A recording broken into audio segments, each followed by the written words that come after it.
হয় বৰ্তমান অসমত বিজেপি চৰকাৰখনে মুছলমানসকলক টাৰ্গেট কৰি লৈ যিদৰে অমানৱীয়ভাৱে উচ্ছেদ কাৰ্য চলাই আছে আমি উত্তৰ পূৰ্বাঞ্চল সংখ্যালঘু ছাত্ৰ সন্থা চমুকৈ নেমছুৱে আমি তীব্ৰ ভাষাৰে গৰিহণা ও ধিক্কাৰ জনাইছোঁ।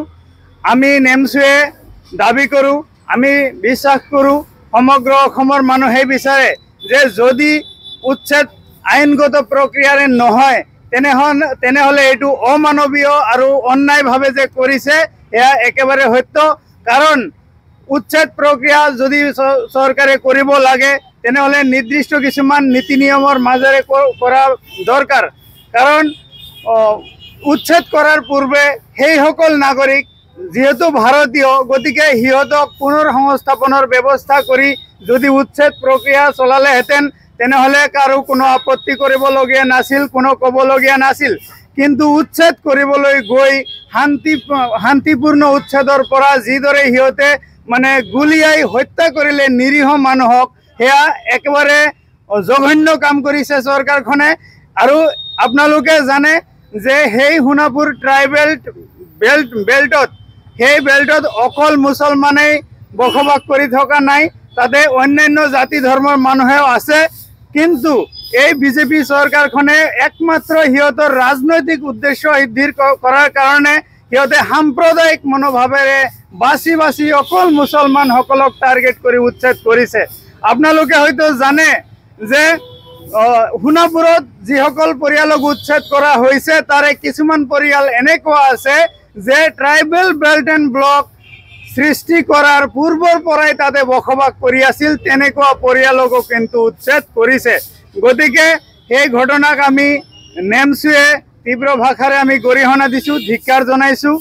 কাৰণ এই চৰকাৰখনে একমাত্ৰ চৰকাৰ যিয়ে সংখ্যালঘুৰ মানে ডাইৰেক্ট বিৰোধী চৰকাৰ, সংখ্যালঘু বিৰোধী চৰকাৰ। এয়া সংখ্যালঘুক কেতিয়াও মানে শান্তিত থাকিব দিব নিবিচাৰে। ইয়াত মানে এটা ৰিলিজিয়াছ মানে এটা ক্লেশ লগাই দিব বিচাৰে, ইয়াত জাতিগত এটা হিংসা সৃষ্টি কৰিব বিচাৰে। এনেকুৱা কৰি বিজেপিয়ে আগন্তুক নিৰ্বাচনী বৈতৰণি পাৰ কৰাৰ যি চেষ্টা কৰিছে সেয়া আমি নেমছুৱে কেতিয়াও সফল হ'ব নিদিওঁ। আমি ৰাইজৰ মাজত থাকি আমি সৎ কথা সদায় আমি কৈ থাকিম। আৰু এই চৰকাৰে যি অন্যায় কৰিছে ইয়াৰ জবাব, ইয়াৰ উত্তৰ কিন্তু ৰাইজে সময়ত নিশ্চয় দিব। এই বিজেপি চৰকাৰখনে অনাগত দিনত এই প্ৰত্যুত্তৰ পোৱাৰ কাৰণে সাজু হৈ থকাৰ কাৰণে মই আহ্বান জনাইছোঁ। আৰু আপোনালোকে পেটাৰ পৰা 28 জনকে নাগৰিকক বা 28 জনকে মানুহক গোৱালপাৰা ডিটেনশ্যন কেম্পত দিছে, তাৰে অধিকাংশই ভাৰতীয় নাগৰিক। এটা কথা আমি সকলোৱে জানিব লাগিব, যদি ল'ৰাজন ভাৰতীয় হয়, যদি তেওঁৰ দেউতাকে যদি ভাৰতীয় হয় তেনেহলে সেই পৰিয়ালৰ মানুহজন কেনেকৈ বিদেশী হ'ব পাৰে। গতিকে ইয়াত যে একেবাৰে ষড়যন্ত্ৰমূলকভাৱে যে কিছুমান মানুহক ডিটেনশ্যন কেম্পত পঠাইছে এয়া কিন্তু স্পষ্ট। গতিকে আইনৰ মাধ্যমত এই মানুহবিলাক নিশ্চয় ন্যায় পাব। কিন্তু ন্যায় পালেও সেই মানুহবিলাকৰ লগত যে অন্যায় কৰা হ'ল সেই অন্যায়ৰ কিন্তু উত্তৰ সময়ত নিশ্চয় বিজেপি চৰকাৰক দিয়া হ'ব। बाजाज बाइक सालायनो मोजां मोनग्रा रायजो राजाफोरनि थाखाय मोनसे गोजोनथाव खौरां। सेरफांगुरि बाजाज शोरूमा फुजा 2024 धामाका अफार होगासिनो दं।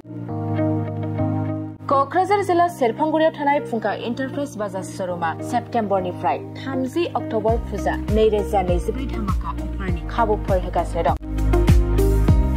नोंथांमोना सेरफांगुरियाव थानाय फुंखा एन्टारप्राइज बाजाज शोरूमाव खुंफुंजानाय फुजा धामाका अफाराव फैनानै नोंथांनि लुबैनाय बाजाजनि बाइकखौ लांफैनो हागोन। रायजो राजाफोरनो फुंखा एन्टारप्राइज बाजाज शोरूमा लाबोनाय अफारफ्रानो जाबाय 2 litre petrol free, free pressure cooker, free helmet, एक्सचेन्जनि एभेलेबल, लोगोसे केस होनानै बाइक बायगिरिफोरनो 1000 रां केसबेक हरफिननाय जागोन। आरो बाइक बायगिरिफोरनो फ्री लटारि कुपनबो हरनाय जागोन। बे लटारि कुपनाव जाखाङोब्ला washing machine, refrigerator, android TV, smart watch आरो एन्ड्रइड फन बेफोर मोनबा प्राइसफोरखौ मोननो हागोन। नोंथाङा आबुङै मिथिबावनो थाखाय 6003817191 9101598021 आरो 91015478 9292 जानबुं नाम्बाराव खौरां लाहरनो हागोन।